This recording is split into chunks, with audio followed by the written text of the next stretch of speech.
when you think you're having one drink, but it actually counts as more. You may count it as one, but your body does not. For example, a standard beer is 12 ounces at around 5% alcohol. You're out at a restaurant and you order a beer that has a higher percentage, like an IPA. Let's say it's 8%.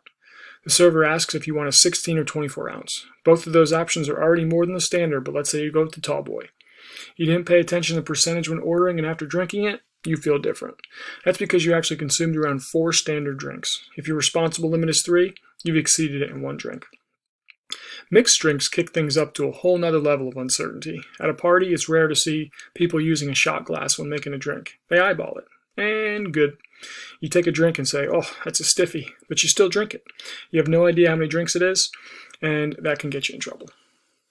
Knowing what you're drinking and how much allows you to effectively count your standard drinks and stop before going over your responsible limit. Remember, we want you to enjoy, last, and remember your nights. Get home safely and wake up without regret. Your body feels the effects of alcohol when it hits the bloodstream. Approximately 20% of ingested alcohol diffuses through the stomach lining into the bloodstream, and nearly 80% passes through the lining of the upper third of the small intestine. Only a tiny amount of alcohol is absorbed through the lining of the mouth. After consuming an alcoholic beverage, it usually takes 30 minutes before you feel the full effects of the alcohol. One's BAC equals absorption, or alcohol in, minus metabolism, or alcohol out. The absorption rate can be sped up or slowed down, but once the alcohol is in your system, the removal of it is fixed at roughly 1 drink per hour. I like to pull up a BAC calculator to show how expectations are very different from reality. For example, for a guy's 21st birthday, he may have a knucklehead group of friends that want to give him 21 shots. Let's see what this will look like. I'll use my numbers since I don't have the option for a volunteer. Male, 185, let's say 6 hours, and 21 shots of bourbon. Calculate, and I'm dead. The legal limit is 0.08, and this puts me at 0.4. Those guys that want to do this to you are not your friends, because if they were, they wouldn't try to kill you. Please do not try this.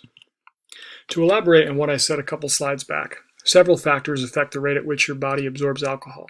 The stronger the drink, the quicker the absorption. Wine and beer are absorbed slower than liquor. A lot of that has to do with the concentration and the pace at which these are consumed. A sipped beer or glass of wine, for example, takes longer to reach your bloodstream than a shot taken straight to the face. The pyloric sphincter, a band of smooth muscle at the junction of the stomach and small intestine, acts as a valve to control the passage of contents to the small intestine and plays an important role in alcohol absorption. When food is in the stomach, the muscles contract and the valve closes for digestion to take place. Eating a meal before consuming alcohol is a responsible strategy because it slows down the alcohol from reaching the bloodstream. If you drink on an empty stomach, however, the pyloric valve stays open and the alcohol dumps straight into the small intestine, thus increasing the rate of absorption.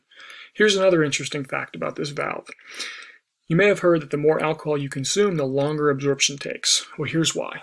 When alcohol is ingested in high concentrations, the pyloric valve can become stuck in a closed position, called the pylorospasm. When this happens, alcohol becomes trapped in the stomach, causing irritation, and what can't go down often comes up. As a defense mechanism, the body responds by throwing it up. The pyloric valve is also impacted by carbonated beverages. Carbonation causes the pyloric sphincter muscles to relax, thereby emptying the stomach contents more rapidly into the small intestine, increasing the absorption rate.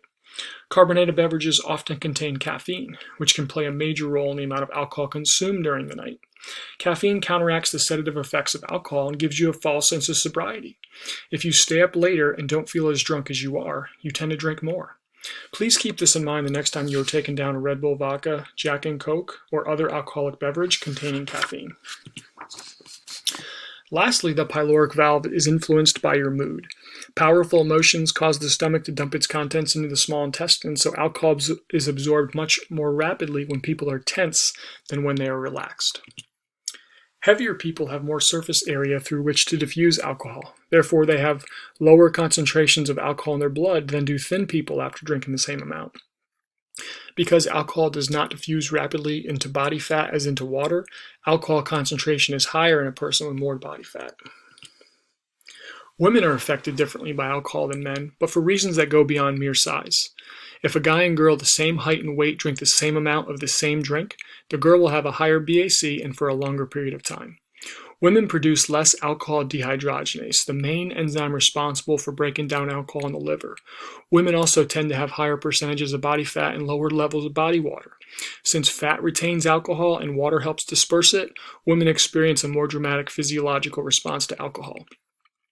Hormones also play a role. Premenstrual hormonal changes cause intoxication to set in faster during the days right before a woman gets her period. And if a woman is on a hormonal birth control, the birth control slows down the rate at which alcohol is eliminated from the body, so they feel the effects longer. What about those experienced drinkers? Does their behavioral tolerance affect their BAC? Ever heard a friend say, I can drink an entire 12-pack and not even feel it? Let's say I'm that guy. I'm not, but let's just say I am for this example. Let's say you drink a 12-pack and are licking the floor. Who's more likely to do something stupid, like get behind the wheel of a vehicle? I am, because I feel fine. You're too busy licking the floor, right? The thing to note is that if I get pulled over, my BAC will be above 0.08 even though I feel fine. So being able to handle your alcohol does not have any effect on your BAC. Once absorbed into the bloodstream, alcohol circulates throughout the body and is metabolized in the liver at a rate of roughly 1 drink per hour. Unmetabolized alcohol circulates in the bloodstream until enough time passes for the body to break it down. Your body wants to expel this unwanted gas so badly that it pays less attention to other nutrients in your digestive tract and concentrates more of its energy on breaking down the alcohol. You may have heard that 4 drinks for women and 5 drinks for men classify as a binge drinking episode, but let's take it a step further. Why these numbers? A binge episode is when your BAC reaches 0.08 or higher, which usually occurs